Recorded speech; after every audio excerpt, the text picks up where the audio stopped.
प्यारे भक्तों, हमारी सत्संग यात्रा आगे बढ़ रही है। विषय है इबादत, भक्ति।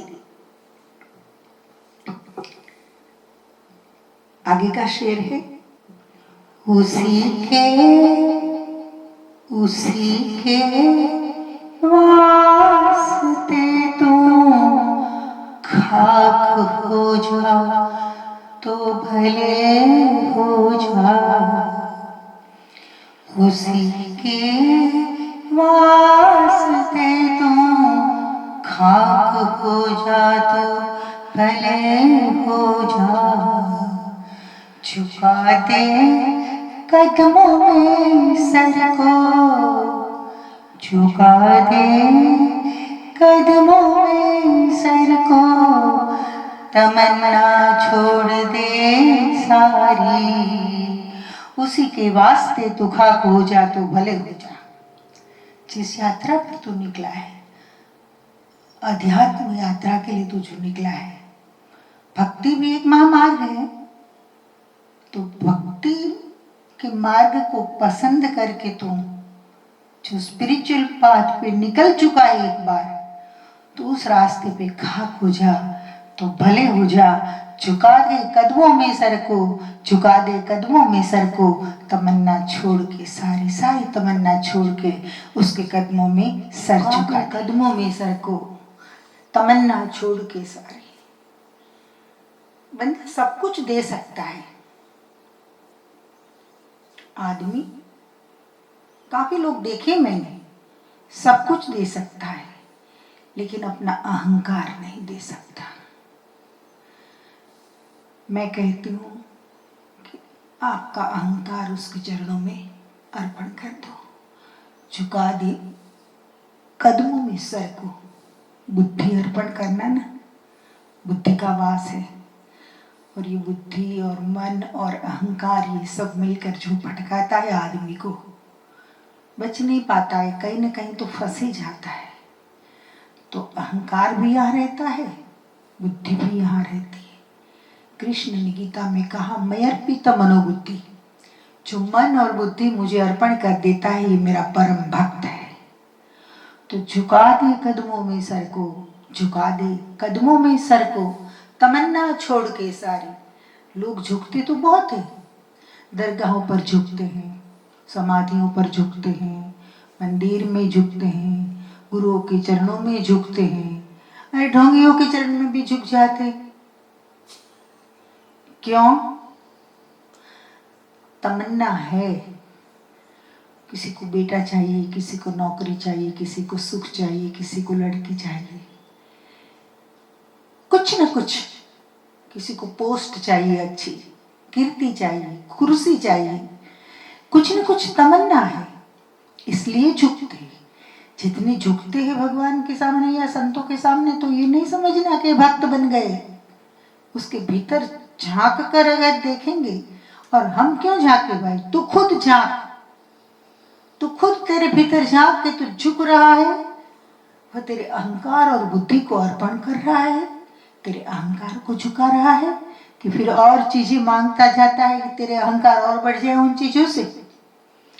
तमन्ना छोड़ के सारी तृष्णाएं, सारी अपेक्षाएं, सारी तमन्नाएं सब छोड़कर उसके कदमों में झुक जा, तभी तेरा झुकना सही हुआ, बाकी तो कोई अर्थ नहीं है। एक बार दिल्ली के बादशाह ने फरीद को बुलाया। फरीद एक सिद्ध पुरुष थे, बड़ा सरल स्वभाव, मन को डिलाए, यथालाभ संतोष सदा, ये सब बड़ा सरल संत, वाकई में संत। तो दिल्ली के राजा ने बुलाया उसे कि आज नमाज पढ़ने जाएंगे और आप भी साथ आएंगे, आप भी नमाज पढ़ेंगे। फरीद बोले, मैं क्यों नमाज पढ़ूं, मैं क्यों पढ़ूं नमाज, क्योंकि मैंने एक बार कहा था कि वो सजदा क्या रहेगा होश जिसमें सर उठाने का। मेरा तो झुक गया, एक बार तो झुक गया, फिर से उठाया ही नहीं है सर उसके सामने। तो फरीद नहीं नमाज पढ़ रहे थे, फरीद खड़े हो गए कोने में। अंतर्यामी थे और संतों के पास एक अंतर्दृष्टि होती है, लेकिन वो लाखों में एक आध के पास, सबके पास नहीं होती, लाखों में एक आध पा लेता है। बादशाह तो झुक रहा था, उठ रहा था, कलमा पढ़ रहा था, नमाज पढ़ी। फिर बोले, फरीद जी आप क्यों नहीं झुके, आपको सजा होगी, मस्जिद में आकर आपने नमाज नहीं पढ़ी, अपमान है इस्लाम का। फरीद ने कहा, आपने भी कहा नमाज पढ़ी जहापना। बोले, मैंने क्यों नहीं पढ़ी? बोले, आपका तो शरीर खाली झुका था, मन तो अरबस्तान में घोड़े बेच रहे थे। तब बादशाह को रियलाइज हुआ कि हाँ बात तो सही है, तो उसी के वास्ते तुम खाक हो जा, उसी के वास्ते तुम खाक हो जा तो भले हो जा, झुका दे कदमों में सर को, तमन्ना छोड़ के सारी आशाएं, आकांक्षाएं, इच्छाएं, तमन्ना सब छोड़कर इस ऐसा झुक जा कि सर फिर से उठाने की गुस्ताखी ही न कर सके, ऐसा झुक जा। आगे बढ़ते हैं। मिले कोई झलक उसकी जो साधु संत पीरों में, उसकी कोई झलक मिल जाए, कोई साधु में, कोई संत में, कोई पीर में, कोई फकीर में, चरण धोकर उसे पी ले तू, चरण धोकर उसे पी तू, सचमुच बदल जाएगा। यहाँ मैंने चरण धोने की बात की है और उसको पीने की बात की है, तो इत्तेफाक से जो कुछ संप्रदायों में ढोंग चलता है कि गुरुजी कुछ भी कर रहे हो लेकिन उसके चरण धोकर पियो या जुठन लो, उसकी पुष्टि हो जाती है कहीं न कहीं। तो इस बातों के साथ मेरी बात को मत जोड़ना। ये ढोंगी हो जो चरण धुलवाते हैं और भक्त पीते हैं अंध होकर और इन्फेक्शन लग जाता है, अंधश्रद्धा का इन्फेक्शन उससे भी खराब है। बंदा उस दुनिया में जो एक बार फंस गया तो जीवन भर बाहर नहीं निकल सकता है। अंधश्रद्धा ने आपने आपको जो संक्रमित कर दिया तो फिर आप कभी उससे बाहर नहीं निकल पाते हो। और इससे भी खतरनाक तो ये अंधश्रद्धा है ना, हेरिडिटरी बन जाती है। बाप अंधश्रद्धालु होता है तो बेटा भी अंधश्रद्धालु, फिर उसका बेटा भी अंधश्रद्धालु, तो वर्षों तक वही परंपरा सैकड़ों वर्षों तक चल रही है। इसलिए हमको तकलीफ हो रही है आज अंधश्रद्धा को दूर करने में, तकलीफ हो रही है आज, क्योंकि हेरिडिटरी ब्लड में लेकर लोग आए हैं। एक बंदा क्या करेगा, जो जानते हैं वो बोलते नहीं है। ऐसे भी लोग हैं जानते हैं लेकिन बोलते नहीं। क्यों बोले, क्यों बैर मोल ले किसी से, क्यों नाराज करे किसी को? सब पब्लिक को खुश रखना चाहते हैं। मेरा रास्ता ये नहीं है, जो है मैं साफ कहूंगी, आप मुझे सुने तो भले, बंद कर दे देखते देखते बंद कर दे यूट्यूब, मोबाइल या टीवी तो भी भले, मुझे कोई तकलीफ नहीं होगी। लेकिन रिएक्शन मिलना चाहिए। आपका रिएक्शन अगर होगा ना तो पता चलेगा मुझे कि कहीं जिंदा है, आप अभी मर नहीं गए। खैर, मैंने यहाँ जो पैर धोकर पीने की बात की है, इसमें ये नहीं कह रहा हूँ कि हकीकत में उसके पैर धो और पी लो, लेकिन कोई ऐसे साधु संत फकीर पीर मिल जाए तो उसके चरण में समर्पित हो। चरण धोकर पी लेना इसका मतलब ये है कि मिटा दिया खुद के अहंकार को मिटा दिया। कबीर ने कहा, कबीर कुत्ता राम का। बात ये है कि कुत्ता बनना भी मैं पसंद करूंगा, लेकिन राम का, परमात्मा का, इसमें गौरव है। ढोंगियों के पैर धोकर पीने में कोई गौरव नहीं है, जूठन लेने में कोई गौरव नहीं है। सावधान। मिले कोई झलक उसकी जो साधु संत पीरों में, चरण धोकर पी ले तू, सचमुच बदल जाएगा। कहने का तात्पर्य, जब चरणों में समर्पित हो जाएगा तो तेरी दुनिया बिल्कुल बदल जाएगी। बदल जाएगी इसका मतलब ये नहीं कि तेरे पास पूरी दुनिया का वैभव आ जाएगा। अर्थ इतना है कि एक और तू बैठा है और एक और पूरी दुनिया का वैभव है, तो ये वैभव खोखला लगेगा और तेरी हस्ती एक अद्भुत लगेगी कि वैभव की ओर लोग नहीं देखेंगे, आपको देखकर लगेगा कि कोई बंदा है, कुछ पाया है, कुछ पा चुका है, पहुंच चुका है। अर्थघटन इतना ही करना है। अहमियत खत्म करने का है ये रास्ता, सीधा रास्ता है अहंकार को खत्म करने का। भले तू पा न ले कुछ भी, गवाएगा भी कुछ नहीं। सीधा रास्ता है। तेरी पाने की तो इच्छा है ही नहीं। मैं पहले कहती हूँ कि कंडीशन नहीं रखनी भगवान के सामने, मुझे ये दे दो, मुझे वो दे दो, इच्छा ही नहीं रखनी है। तो मैं कहती हूँ कि अहमियत खत्म करने का ये रास्ता सीधा रास्ता है। तूने कुछ पाया तो ठीक है, आजमा कर तो देख। तूने कुछ पाया तो ठीक है, अगर कुछ नहीं पाया तो तुझे कुछ खोना तो है ही नहीं, तो खोने का कुछ डर ही नहीं है। वहां जाने से क्यों डरता है तू? उस रास्ते से संसार में तो खोने का डर है। प्रेयसी मिल गई उसको खोने का डर होता है। बच्चा दे दिया भगवान ने तो छोटा है, गिर नहीं जाए, पैर नहीं टूट जाए, कहीं चला नहीं जाए, कोई उठा नहीं जाए, भाग नहीं जाए कहीं, ये डर रहता है। नौकरी है, सावधान होकर रहना पड़ेगा, क्योंकि अब तो पेंशन भी नहीं मिलती है, तो अब तो नौकरी कहीं चली जाएगी तो फिर क्या करेंगे, ये भी चिंता रहती है। अनेक चिंताएं हैं, लेकिन भगवान की शरणों में जाने में, फकीरों की, पीरों की, औलियाओं के शरण में जाने में कुछ खोना नहीं है। तो जहाँ कुछ नहीं खोना है, और अगर खोना है तो केवल कूड़ा करकट जो तेरे अंदर भरा है, केवल कचरा, राग, द्वेष, मत, मोह, ईर्ष्या, काम, क्रोध, कितनी चीजें भरी है।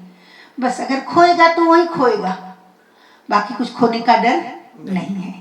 इसलिए बात को मान समझ।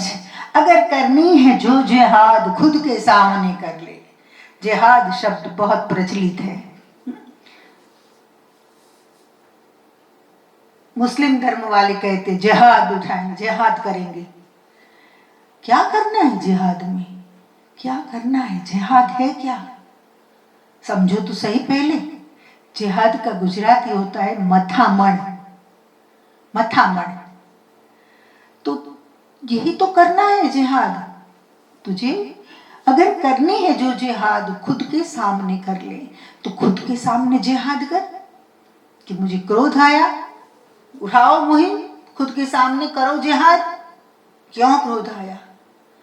अगर तेरा मन ललचा गया किसी चीज की ओर, तो खुद के सामने जिहाद कर कि ऐसे कुविचार मेरे मन में क्यों आ गया। तो अगर करनी है जो जिहाद, खुद के सामने कर ले। खुद के सामने जिहाद करने जैसा करना बहुत जरूरी है आज के जमाने में, लेकिन कोई खुद के सामने जिहाद करता ही नहीं है। कोई नहीं करता। एक संप्रदाय के सामने जिहाद, एक धर्म दूसरे धर्म के सामने जिहाद करता है। हमारे धर्म से विपरीत कुछ कर दिया तब जिहाद शुरू कर देता है। भीड़ में जिहाद होती है। अरे व्यक्तिगत खुद के सामने तो जिहाद करना सीखो। कलेजा है तो मानो मर्द का बच्चा, खुद के सामने। अगर करनी है जो जिहाद, खुद के सामने कर ले। मिटा दे ऐब सारे तुम। जितने भी ऐब है तुझ में, जितनी भी होता ही है, जितने ऐब होते हैं खूबियां नहीं होती। किसी कवि ने कहा है कि इंसान की जिंदगी में जितने ऐब होते हैं उतनी खूबियां नहीं होती। और अगर ऐब से खूबियां जब बढ़ जाती है तब मन समझ लेना कि परमात्मा के रास्ते पर है, ईश्वर के रास्ते पर है, सत्य के रास्ते पर है। अगर करनी है जो जिहाद, खुद के सामने कर ले। मिटा दे ऐब सारे, जितने भी ऐब है तुझ में वो है ही।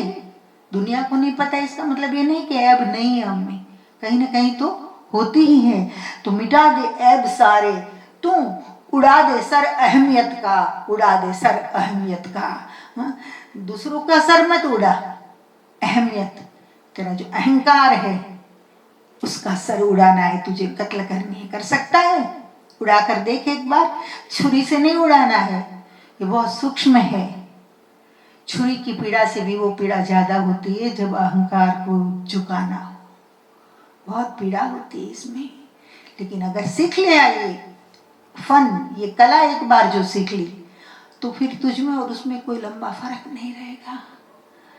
खैर, कोई हिंदू या मुस्लिम सिख ईसाई को तू ना देख, कोई हिंदू या मुस्लिम सिख ईसाई को तू ना देख, तू पहले जान ले तेरा, तू पहले जान ले तेरा धर्म क्या है ये जीवन में, तू पहले जान ले तेरा धर्म क्या है ये जीवन में।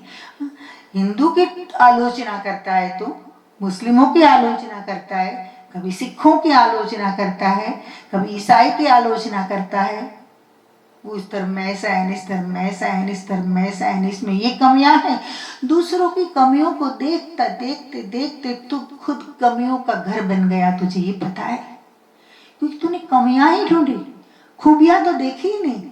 खूबियां देखी होती तो बिना किसी धर्म को परिवर्तित हो जाता, कोई धर्म की फिर जरूरत नहीं रहेगी। अगर हर धर्म में से खूबियां ले और इसके अनुसार जीना सीख, तो मुझे लगता है कि फिर कोई धर्म की जरूरत नहीं, कोई कंठी माला की जरूरत नहीं है। तो कोई हिंदू या मुस्लिम सिख ईसाई को तू ना देख, ये हिंदू है ये ऐसा करता है, मुस्लिम ऐसे करते हैं, वो ऐसा करते हैं, ये तुझे नहीं देखना है। मैंने ऐसे लोगों को देखा है, ऐसे लोग मेरे साथ कभी कभी आ जाते हैं, बैठना हो जाता है तो सत्संग हो जाता है थोड़ा, तो कहते हैं कि मैंने कुरान भी पढ़ा है, मैंने वेद भी पढ़े हैं, मैंने तो सारे शास्त्र भी पढ़े हैं, अरे मैंने तो ओल्ड टेस्टामेंट और न्यू टेस्टामेंट, मैंने तो क्रिश्चियन का ग्रंथ है ख्रिस्तियों का, ये भी पढ़ा है। मुझे कभी, मैं बोलती नहीं हूँ, दिल तोड़ना किसी का इंसल्ट करना, क्योंकि 10 लोगों के बीच में अकेले हो तो बोल भी दो एक बार, लेकिन 10 लोगों के बीच में बातें चल रही होती है तब मुझे लगता है कि किसी का अपमान करना ठीक नहीं है। लेकिन मेरे मन में विचार आता है कि तूने इतना सारा पढ़ा तो भी तू कोरा के कोरा रह गया। ऐसा होता है मुझे, इतना सारा पढ़ा है तो रूपांतरित हो जाना चाहिए। ये तो तेरा मस्तिष्क तो बहुत भारी हो गया इन सारी चीजों से, इतना भारी हो गया कि अब तो संभावना भी मिट गई है हमको झुकने की, झुकाने की। इतना भारी मत बनाओ मस्तिष्क। इसलिए मैंने कहा था कल परसों कि थोथे फाड़, अगर तू उसमें से कुछ सीख नहीं सकता तो तेरे लिए बोझ है, फाड़ फेंक और अंदर से यात्रा, अंदर की पोथी पढ़ना शुरू कर ले। मैं ये कहती, कबीर ने कहा ना, पोथी पढ़ी पढ़ी जग मुआ, पंडित हुआ न कोई, ढाई आखर प्रेम के पढ़े सो पंडित होए। लेकिन ये पढ़ने, ढाई आखर पढ़ने बहुत मुश्किल है, और पढ़ भी ले कोई एक बार, लेकिन उसमें जीना इससे भी मुश्किल है। प्रेम का आदमी ने बंटवारा कर दिया, आदमी ने बंटवारा कर दिया प्रेम का। कम से कम प्रेम खुद के लिए रखा, और ज्यादा से ज्यादा प्रेम, ये प्रेम नहीं कह सकते उसे, मोह कह सकते, आसक्ति, ज्यादा से ज्यादा दूसरों के लिए ये आसक्तियां सब मन में रख ली, खुद के लिए समय खुद को कभी दिया ही नहीं। रियल प्रेम जिसे कहते, वो प्रेम का अनुभव खुद को तो उसने प्रेम किया ही नहीं, लड़की को किया, भाई को किया, बहन को किया, परिवार को किया, पत्थरों को भी कर लिया एक बार मंदिर में जाकर, लेकिन खुद को तो प्रेम करना चूक गया, भूल गया। खुद को प्रेम करना एक बार तू सीख लेगा तो तुझे पता चलेगा कि प्रेम का मूल्य कैसा होता है, कितना होता है, और प्रेम कैसे किया जाता है। प्रेम नाम में बांधने की चीज नहीं है, रिश्तों में बंद कर देने की चीज नहीं है, घुटन पैदा करने की चीज नहीं है, गला दबोचने की चीज नहीं है, किसी का मुक्त करने का रास्ता है प्रेम तो, और मुक्त रहने का रास्ता है। लेकिन समझे कौन? छोड़ो, कोई समझे ना समझे, हम तो समझ रहे हैं, हम सत्संग करेंगे, जितने लोग समझ रहे हैं बैठेंगे, आएंगे, नहीं समझ रहे वो चले भी जाएंगे, स्वतंत्र है। तो लोग मुझे कहते हैं कि मैंने कुरान पढ़ा, मैंने बाइबल पढ़ा, मैंने रामायण पढ़ी, मैंने गीता पढ़ी, लेकिन मुझे लगता है कि इसने इतना सारा सब कुछ पढ़ने के बावजूद भी खुद को तो कुछ नहीं दिया, खुद को कुछ दे नहीं पाया। कैसी मूर्खता, कितनी अज्ञानता। तू पहले जान ले तेरा धर्म क्या है ये जीवन में। तो मैं कहती हूँ हिंदू मुस्लिम सिख ईसाई के शास्त्रों के पुराणों की बातों बाद में करो, दूसरे की धर्म की टीका आलोचना क्रिटिसाइज बाद में, सब इन सब बातों को छोड़ो। फिलहाल तो इतना ही करना है कि तेरे जीवन में तेरा धर्म क्या है। धर्म यानी फिर से हिंदू मुस्लिम से मत जोड़ना, सिख ईसाई से मत जोड़ना। तेरा कर्तव्य क्या है। यहाँ धर्म का अर्थ मैं कर्म करती हूँ कि तू पहले जान ले कि ये जीवन में तेरा कर्तव्य क्या है, तेरा रोल क्या है, तेरी भूमिका क्या है, तुझे क्या करना है, क्या नहीं करना है, क्या करने में हित है तेरा और समाज का, क्या नहीं करने से अहित हो जाएगा। ये सारी बातों को तू पहले सोच, तू समझ, तेरे भीतर उतार। फिर मुझे लगता है कि अगर भीतर उतर गई ये सारी बातें और इसके अकॉर्डिंग आपने जीना शुरू कर दिया एक बार, तो कोई गीता कुरान बाइबल की जरूरत नहीं है जरूरत। क्योंकि तू जी रहा है उन ग्रंथों में तो, और इस तरह जीकर फिर तू बाइबल पढ़ेगा ना तो तुझे लगेगा कि ये तो मैं जी रहा हूँ, इसमें कोई कुछ नया नहीं है। धर्म क्या है इसको तू खुद, तेरा धर्म क्या है इसको तू जान लेगा और उसके अनुसार जीना शुरू कर देगा। तो फिर रामायण तू खोलेगा, तुझे लगेगा कि हाँ मैं तो मेरे भाई को प्यार कर ही रहा हूँ। बंटवारा हुआ तब मैंने बड़ा मन रखा और मेरे भाई को बड़ा घर दे दिया। तो अब मुझे राम और लक्ष्मण के भ्रातृत्व प्रेम की ज्यादा जरूरत, सीखने की ज्यादा जरूरत नहीं है, क्योंकि जो इसमें कहा है ये मैं ऑलरेडी जी रहा हूं। तो दोस्तों, जो बंदा सच्चा होगा वो बहाएगा न हरगिज खून। धर्म के नाम पर लड़ाइयां जो होती है, युद्ध होते हैं, खून बहता है, छोटे मोटे दंगे फिसाद होते रहते हैं। तो मैंने यहाँ कहा है कि जो बंदा सच्चा होगा वो बहाएगा न हरगिज खून। जो बंदा सच्चा होगा ना वो हरगिज धर्म के नाम पर हरगिज खून नहीं बहाता है, नहीं बहाता है। कोई धर्म नहीं कहता कि खून बहाओ। हाँ, धर्म सब बराबर है। कुरान अपनी जगह पर बराबर है, बाइबल अपनी जगह पर बराबर है, गीता और रामायण अपनी जगह पर श्रेष्ठ है। लेकिन अर्थघटन करने वाले गड़बड़ कर देते हैं। उसका जो इंटरप्रिटेशन होता है ये बहुत ट्विस्ट कर देते हैं, इतना विकृत कर देते हैं कि साधारण आदमी बेचारा जो पढ़ नहीं पाता है तो चलो सुन लेते, कथा में आए तो आधा घंटा सुन ले। घर में तो टाइम मिलता नहीं है, नौकरी है, बीवी बच्चे, घर बार, बच्चों की फीस भरना, जिम्मेदारियां, इतनी सारी नौकरी। तो चलो आज आधा घंटा टाइम मिला है तो बैठ ले। और जब बैठता है तो उसके कान में जो पड़ता है वो ट्विस्टिंग किया हुआ सब होता है। सत्य तो कोई समझाता नहीं, इसलिए परेशान हो जाता है वो कि क्या करें क्या नहीं। तो मैं कहती हूँ कि कोई जो बंदा सच्चा होगा वो, जो बंदा सच्चा होगा वो बहाएगा न हरगिज खून। हरगिज खून नहीं बहाता। तेजाबी भाषण देकर लोगों को भड़काने वाले सबसे बड़े पापी है मैं कहूंगी। जो बंदा सच्चा होगा वो बहाएगा न हरगिज खून। कत्लेआम करना ये तो शैतानी की दुनिया है। कत्लेआम करना वो तो शैतानों की दुनिया है। कत्लेआम करना वो शैतानों की दुनिया है। और शैतान केवल एक कौम में ही नहीं होता, शैतान हर कौम में होते अलग अलग नाम से। तो बहाएगा न हरगिज खून। जो सच्चा बंदा होता है, जो भक्त होता है, जिसमें समझ होती है, खुद के साथ जो जिहाद करता है, खुद के सामने खुद को परिवर्तित करता है, ऐसा परिवर्तित बंदा जो बदल गया है, बिल्कुल जो अलग हो गया है, बिल्कुल दुनिया के रहन सहन ढंग से बिल्कुल अलग, शांत, एकांत, मौन, प्रसन्न जो हो गया है, हरगिज खून नहीं बहाता। खून बहाना, कत्लेआम करना ये तो शैतानों की दुनिया है।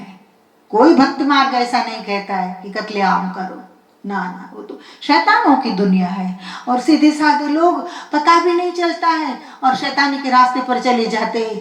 क्यों? धर्म के ठेकेदारों की वजह से। क्यों?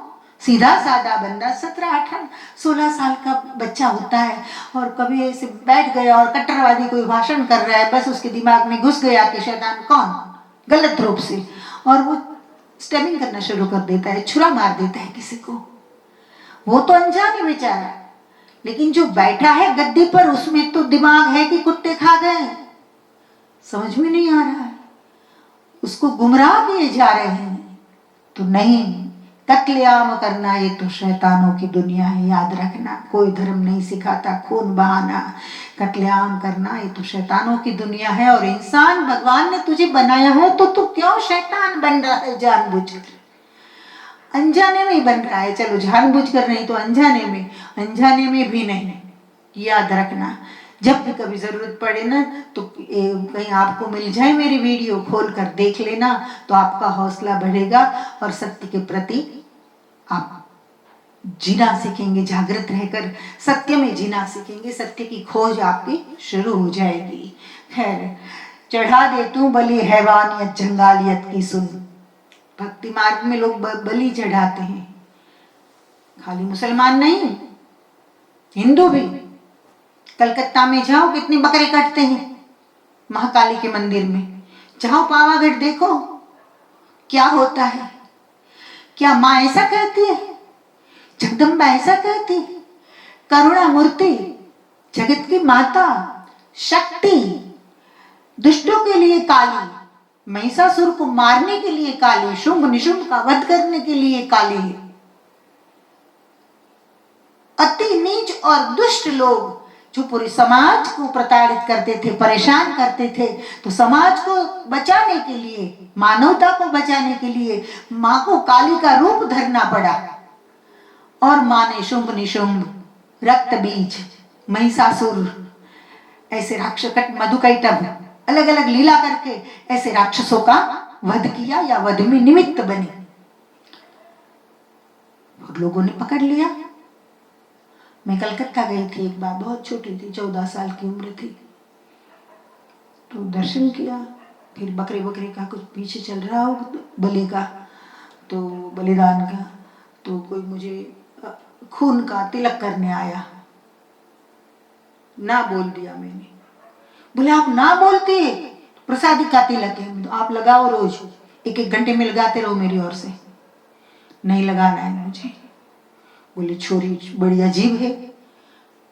अजीब है तो है भाई, हूं मैं जहां हूं वहां ठीक हूं, किसी को परेशान तो नहीं करती हूँ, ढोंग तो नहीं करती हूँ, किसी से कुछ ले तो नहीं रही हूँ, धर्म के नाम पर बड़े बड़े सपने नहीं दिखा रही हूँ, न किसी को लूट रही हूँ, ठीक है, मेरी मस्ती में मस्त रहती हूँ। और कुछ मन में आए, जब उसकी कृपा हो जाए, सरस्वती कृपा कर दो, वाणी उतरने लगती है, लिख लेती हूँ, और मौका मिलता है तब हम गुरु शिष्य बैठकर सत्संग कर लेते हैं। मेरा ये कहना है कि केवल मुस्लिमों में नहीं है बलि चढ़ाना, हिंदुओं में भी है। महाकाली को चढ़ाओ, चामुंडा को चढ़ाओ, ये करो वो करो। चढ़ा दे तू बलि, मैं ऐलान करती हूं, तुझे बलि चढ़ानी है तो चढ़ा दे तू बलि तेरी जंगालियत की। सो तुझ में जो जंगालियत पड़ी, ब्रूटिलिटी पड़ी है तुझ में जो, उसकी बलि चढ़ा दे। तुझ में जो जंगली जानवर पड़ा है, तुझ में जो भेड़िया पड़ा है, उसकी बलि चढ़ा दे। भगवान को बोल के ये अंदर मेरे जो पड़ा है ना, ऊपर से तो बहुत सुंदर हूं, लेकिन अंदर जो पड़ा है ना, जो पापी पड़ा है ना, मैं उसकी बलि चढ़ा रहा हूं। तब माँ खुश होगी, तब अल्लाह खुश होंगे। बकरे को मारने से अल्लाह खुश नहीं होंगे। खर्चा होगा, बकरा मरेगा, पाप लगेगा, 3 बातें, और लोगों को गलत प्रेरणा मिलेगी। तो खैर, चढ़ा दे तू बलि हैवानियत, तेरी हैवानियत जो तुझ में है, अगर तू हवस से गिरा है, लालच से गिरा है, हैवानियत से गिरा है, तो तेरे हैवानियत की बलि चढ़ा दे। ए खुदा, मेरी हैवानियत आज को मैं आप पर बलि चढ़ा रहा हूं। और अगर फिर से मैं अगर जो ऐसे रास्ते पर गया, तो प्रभु मैं खुद तलवार लेकर मेरा सर आपको अर्पण कर दूंगा, इस दुनिया में मैं जीने लायक नहीं हूं। ऐसा प्रण करो अल्लाह के सामने, करो ऐसा प्रण महाकाली के सामने, करो ऐसा प्रण चामुंडा के सामने। ऐसा तो करते नहीं, और बकरा चढ़ाकर खुश हो जाते हो। चढ़ा दे तू बलि, चढ़ा दे तू बलि हैवानियत की, जंगालियत की। सुन, कोई मासूम को करते हलाल ना शर्माते, कोई मासूम को करके हलाल ना शर्माते। कोई मासूम जीव को हलाल करते तुझे शर्म नहीं आ रही है? वो मासूम है, वो कमजोर है, उसको तूने पकड़ लिया और मार दिया, तो शर्म आनी चाहिए। कमजोर और मासूम की बलि चढ़ाने में शर्म आनी चाहिए। बेशर्म इतना हो गया है आदमी। आदमी कहूंगी मैं, हिंदू मुस्लिम सिख ईसाई से मेरा लेना देना नहीं है, इंसान की बात कर रही हूं मैं, इंसानियत की बात कर रही हूं यहाँ। कि शर्म नहीं आती कोई मासूम का बलि चढ़ाना? इसमें तेरी कोई बहादुरी नहीं है, ये तो कायरता है, ये तो नपुंसकता है, कोई बहादुरी नहीं है। और कोई काली कहने नहीं आई आज तक कि हाँ मैं प्रसन्न हो गई, ना ना। भागवत की बात आप सुनेंगे, जड़ भरत योगी भरत जी को एक बार शूद्रों का राजा बलि चढ़ाने के लिए पकड़ लेते हैं और महाकाली को बड़ी बलि चढ़ाने जाते हैं, तो महाकाली खुद प्रकट होती है, भक्त जड़ भरत को बचा लेते हैं और शूद्र राजाओं का, उसके सैनिकों सहित नाश कर देती है। मैं कहती हूँ महाकाली का कहीं अस्तित्व है तो आज फिर से ऐसे 2-4 उदाहरण की जरूरत है ताकि लोग बलि चढ़ाना बंद करें। फिर से ऐसा 2-4 बार ऐसा हो ना, तो फिर थोड़े साल शांति रहे, खून ना बहे। खैर, चढ़ा दे तू बलि हैवानियत, जंगालियत की सुन, कोई मासूम को करते हलाल, ना शर्म आती है। मेरी बात पर थोड़ा सोचना, बात जरा भारी है, सत्य है लेकिन कड़वा है। सत्यम ब्रूयात प्रियम ब्रूयात न ब्रूयात असत्यम प्रियम। सत्य बोलो, प्रिय बोलो, ऐसा हमारे पंडितों ने कहा। लेकिन पंडित भी सब सुनकर खुश होंगे कि आपके कहने के हिसाब से, शास्त्र के हिसाब से मैं बोल रही हूँ, सत्य बोल रही हूँ। हाँ, प्रिय नहीं बोल रही हूँ, प्रियम ब्रूयात, प्रिय बोलूंगी तो मैं ये कहूंगी कि अच्छा बकरा चढ़ाया आपने, बलिदान दिया, बहुत अच्छा गया, ये बात हो जाएगी ना। ऐसा नहीं होगा। कड़वा लगे तो भले लगे, लेकिन मैं बोलूंगी। 45 साल से बोलती रही हूं और आगे भी जितनी उम्र होगी इतने तक बोलती रहूंगी। धन्यवाद, नमस्कार।